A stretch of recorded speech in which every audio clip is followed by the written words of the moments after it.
I've been around a long time, and I've seen a lot of things, but nothing quite like the story of Lila and Amara. I don't think I'll ever forget them, even if I live to be 100. Their story isn't filled with grand adventures or big, exciting events, but it's real, and it's full of the kind of love and friendship that you don't see every day. Lila and Amara grew up in the same village, a small place in rural South Africa.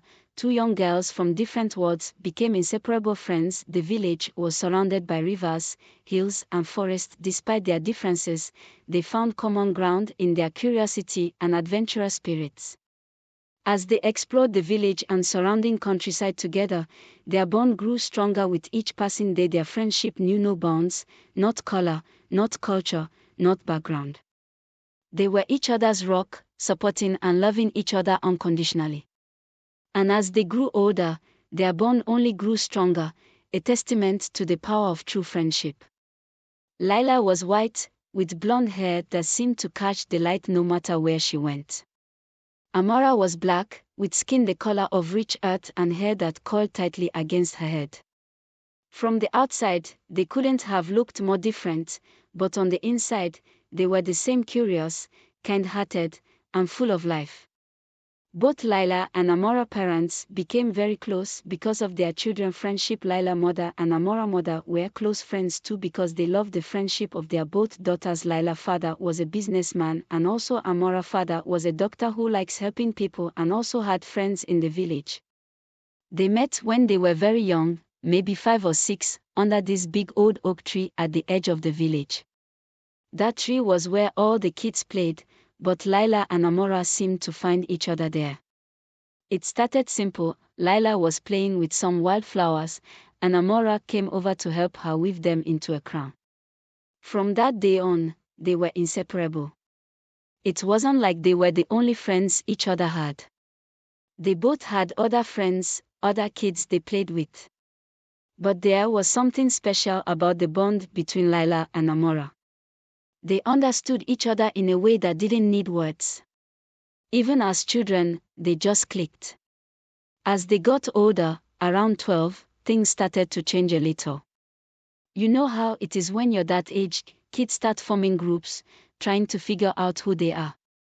A new family moved into the village, and their daughter, Eliza, was the kind of girl everyone wanted to be friends with. She was outgoing, always the center of attention, and she took a liking to Lila. Lila started spending more time with Eliza, which left Amara on her own more often than not. It wasn't that Lila didn't care about Amara anymore, but she was drawn to this new, exciting friend. Amara, though, felt the sting of being left behind.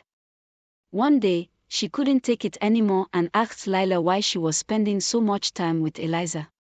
Lila didn't really have a good answer. She just said something about how Eliza was different, how she was new and exciting.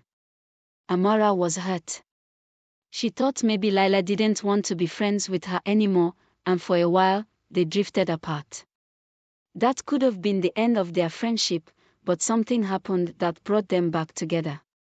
A few months later, there was a big storm. It was the kind of storm that tears through villages, flooding streets and knocking down trees. Lila found herself trapped by the rising water, and in her panic, she ran to the old oak tree, hoping to find some safety. When she got there, she saw Amara, soaked to the bone, trying to save a lamb that had been caught in the flood. Without thinking, Lila rushed to help her. Together, they managed to pull the lamb to safety, and then they sat under that tree, shivering and exhausted. Lila apologized to Amara, and Amara forgave her. It was simple, just like that. They realized that nothing mattered more than their friendship. From that day on, they were closer than ever. When they were about 18, Lila's parents got the chance to send her to the city to study.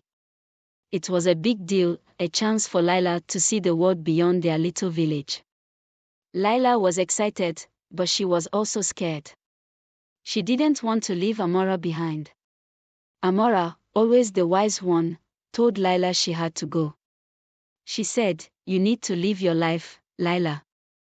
We'll still be friends, no matter where you are." So Lila went, but they kept in touch. They wrote letters to each other every week, sharing all the little details of their lives. Lila would write about the city, about all the new things she was learning and seeing. Amara would write about the village, about how she was training to be a healer, learning about herbs and remedies from the old women in the village. Years passed, and even though they were apart, their bond never weakened. Lila would come back to the village whenever she could, and every time she did, she and Amara would sit under the old oak tree, just like when they were kids. They talked about everything, about their dreams, their worries, their hopes for the future. As they got older, people started asking them when they were going to settle down, get married, and have kids. But neither Lila nor Amara seemed interested in that. They were happy with their lives as they were, Lila with her work in the city, and Amara with her healing in the village.